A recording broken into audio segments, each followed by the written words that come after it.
What inspired you to adopt the spiritual life? Initially, I would say that I was looking for meaning in my life.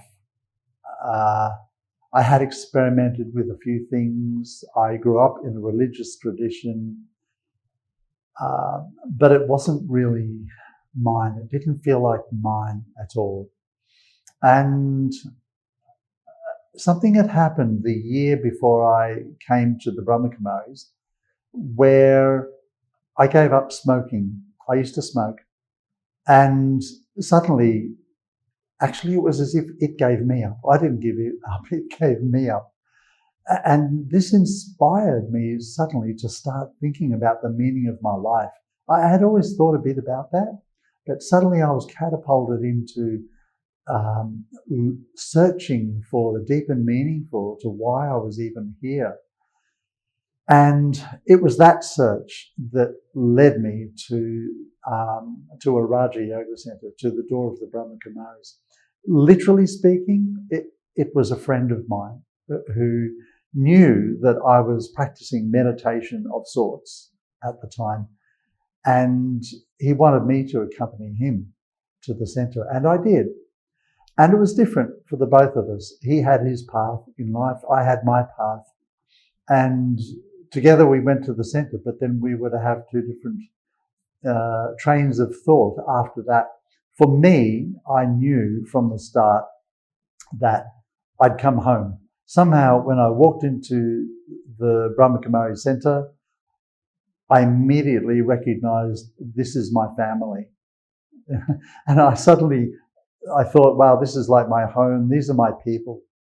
And even no matter what they're like, no matter what, I didn't know them at that time, but whatever they turn out to be like, as I get to know them, still they're my people.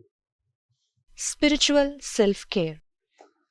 Spiritual self-care is essential for anyone who's to go onto any spiritual path, but certainly I can just talk from the Brahmakumari's perspective.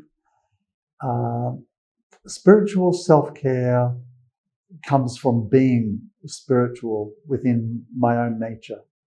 And for me, to be spiritual, in our language, in the Brahmakumaris, it's soul consciousness. Soul consciousness is everything. I don't even get to fully understand God until I've started to understand myself. When I see myself as a soul and start to experience that, then the whole dimension of connecting with the Supreme becomes so much greater. And the ability to do that, the capacity for me to do that is automatically so much greater. And so spiritual self-care is tied up within that. It's not tied up with just within, the food that I eat and so on.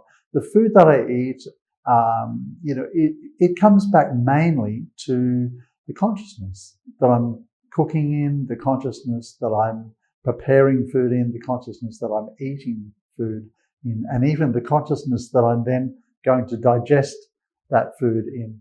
So it's consciousness. That's the key to all of it. Soul consciousness. Why food prepared at home is better than outside food?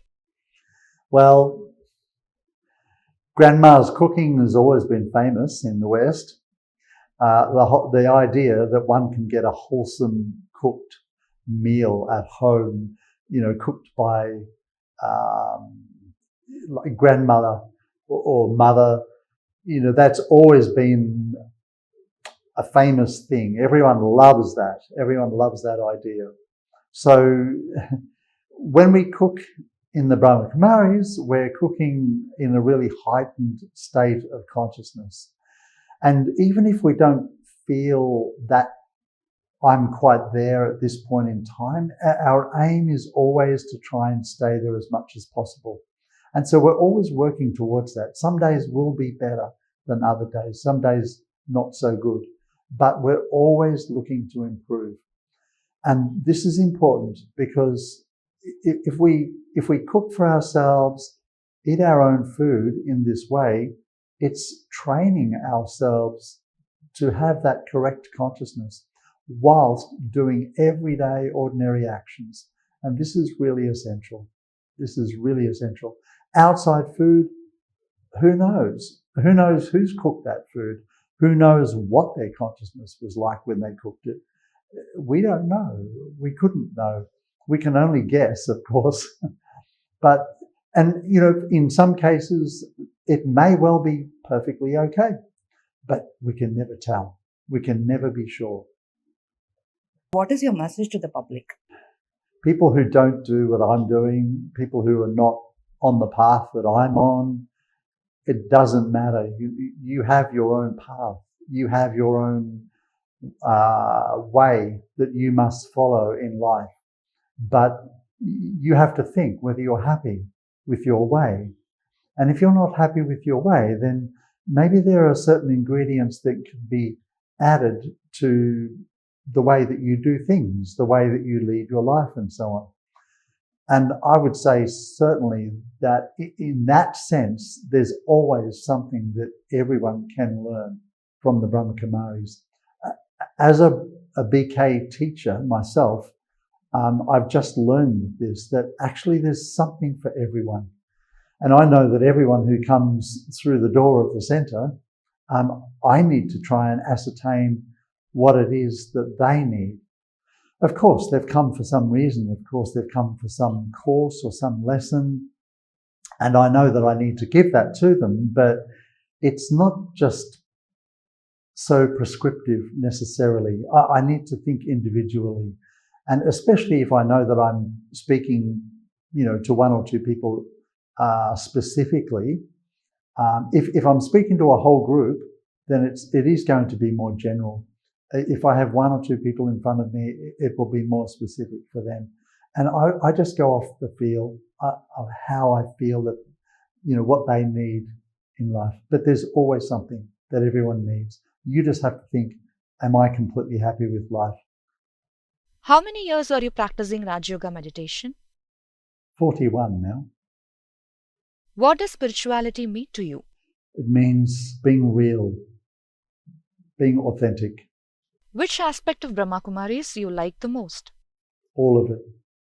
What is special about Raj Yoga meditation? It's unlimited. How does power of silence help? The power of the silence is our essence.